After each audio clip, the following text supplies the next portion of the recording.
Welcome to What If, the show that takes a deep dive into the most mind-bending hypothetical questions.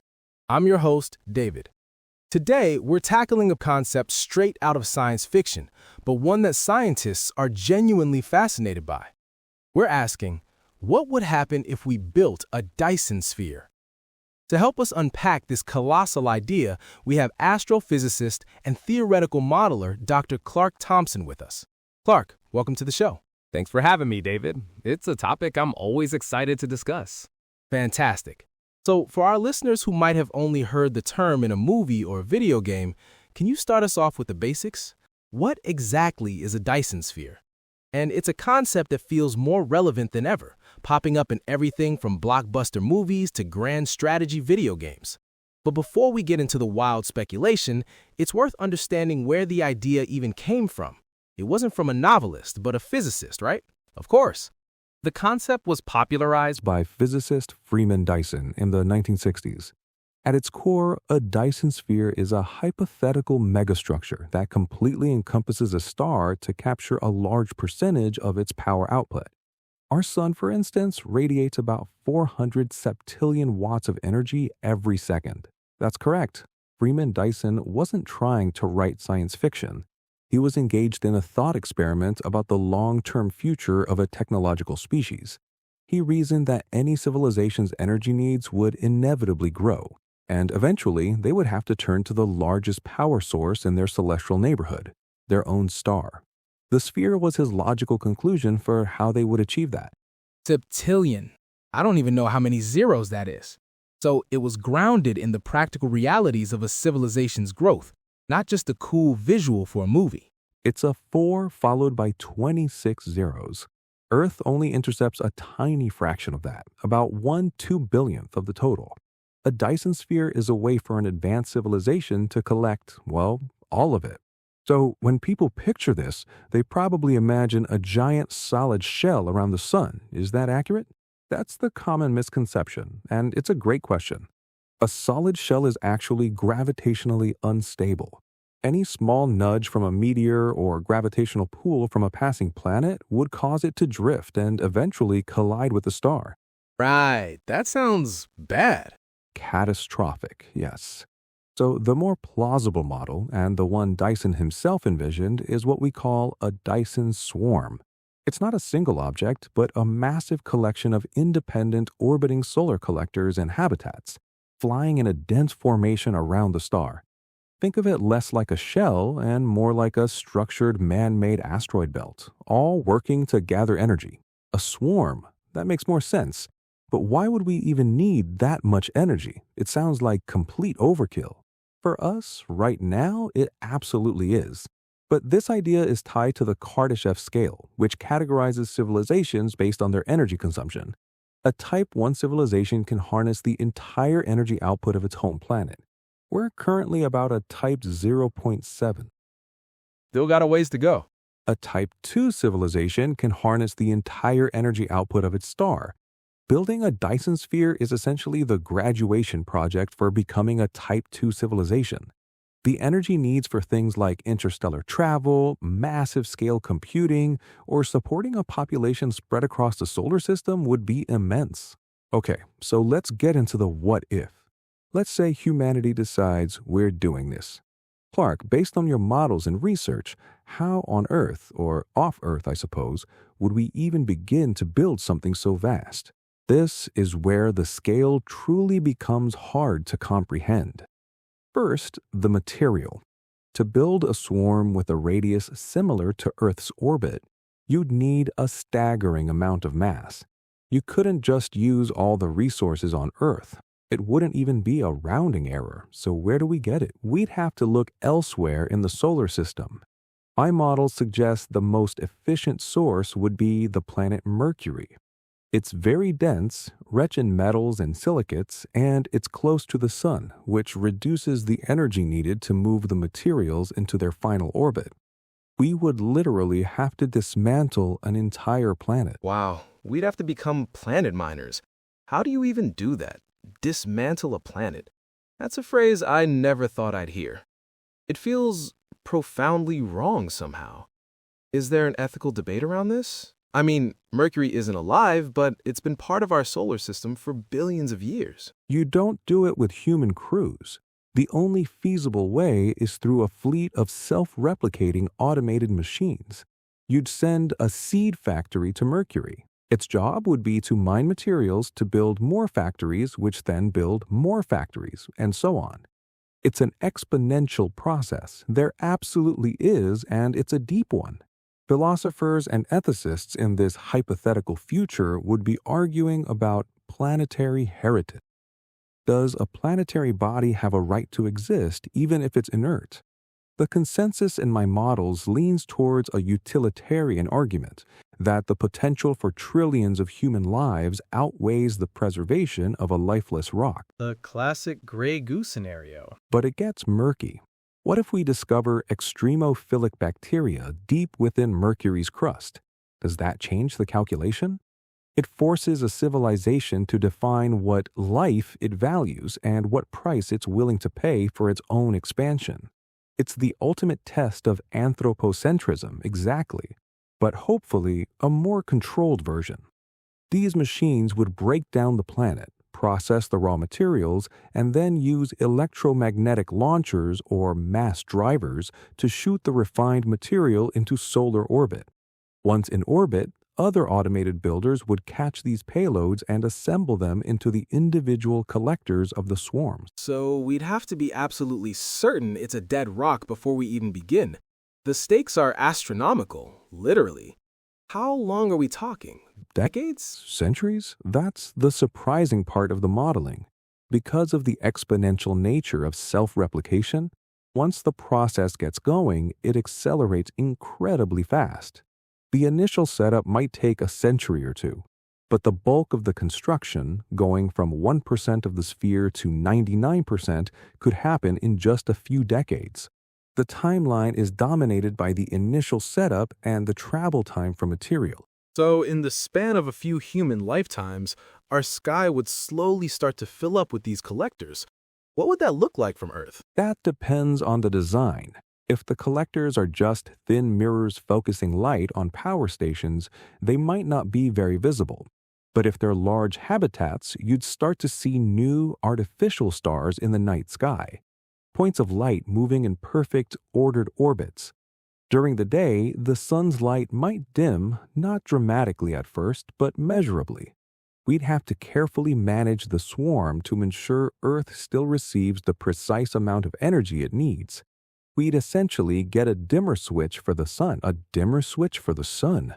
That's a powerful thought. This sounds like it would require a level of cooperation humanity has never, ever achieved. That, David, might be the single greatest obstacle. The engineering is mind-boggling, but it obeys the laws of physics. The politics and sociology of a project that spans generations and requires the unified focus of our entire species, that's a much harder problem to solve. Which brings us to the next big question. Let's assume we overcome the political hurdles and the engineering challenges. The swarm is complete and we have near limitless energy. What does life look like for humanity then? Do we all move off-world into these orbiting habitats? Assuming we don't descend into chaos, what does this energy unlock for us, scientifically, beyond just keeping the lights on for trillions of people? What new frontiers of knowledge could we explore? Not necessarily. Earth could remain the garden of the solar system, a protected biosphere. With the energy from the swarm, we could solve virtually every resource problem we have. Clean water through desalination, abundant food, climate control. Earth could become a paradise with most of the industry and population housed elsewhere. It would be the single greatest leap in scientific capability in human history. Think about fundamental physics. We could build a particle accelerator that wraps around the entire sun. The energies we could achieve would make the Large Hadron Collider look like a child's toy. We could potentially create and study exotic forms of matter, probe the nature of space-time, and maybe even get the first real clues about dark matter and dark energy. So what are these other habitats like? Are we talking spinning O'Neill cylinders like in the classic sci-fi? So we could finally start answering the biggest questions about the universe? That's one very popular and practical model. huge rotating cylinders, miles long, that use centrifugal force to simulate gravity. You could have entire ecosystems inside them, with landscapes, rivers, and towns. The surface area for living space in a completed Dyson swarm would be billions of times that of Earth. Exactly, and it's not just physics. With near limitless energy, you have the ultimate chemistry set. You could transmute elements on an industrial scale, turning asteroids into whatever materials you need. You could power computational systems vast enough to simulate entire galaxies or even a universe to test our theories. The line between science and what we'd consider magic begins to blur. Billions. So we could have countless different worlds, different societies all orbiting the same star. Precisely.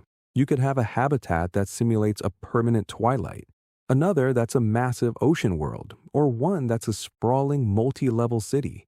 Humanity would diversify in ways we can't imagine, adapted to thousands of different environments. It would be the next great evolutionary leap for our species and our culture. But what about the Risks. You have trillions of people living in, essentially, 10 cans floating in space. A single software bug or a collision could be catastrophic. That sounds incredible, but it also sounds incredibly alienating. What does living in a completely artificial world, perhaps one of billions, do to the human psyche? Does our connection to Earth, to a natural world, just fade away? That's the constant danger. The traffic control system for a Dyson swarm would be the most complex piece of software ever written. Each of the billions of components would need to be in constant communication, adjusting its orbit to avoid collisions and manage energy distribution. A system-wide failure would be an extinction-level event. This is a major topic of study in our projections. For the first few generations, there would likely be a profound loss, a terrestrial nostalgia. But for those born in the habitats, that would be their natural world. Their psychology would be fundamentally different. They might see planets as confining or gravity as a tyranny to be escaped. Right, and with all that power, who controls it? Another fundamental question, is it a central AI, a council of representatives from different habitats? What stops one faction from weaponizing the energy, perhaps by focusing beams of sunlight or simply cutting off power to a rival habitat? The potential for conflict becomes solar system sized. The utopia of limitless energy could very easily become a dystopia of ultimate control. So, Clark, let's zoom out even further. We've built this thing, we're managing it. What does this mean for our place in the cosmos? Would we finally be noticed? Oh, absolutely. In fact, one of the main ways we search for extraterrestrial intelligence, or SETI, is by looking for the signatures of these megastructures. How would that work? The laws of thermodynamics are unavoidable. Even the most efficient civilization can't use 100% of the energy it collects. The rest is radiated away as waste heat, which is infrared radiation.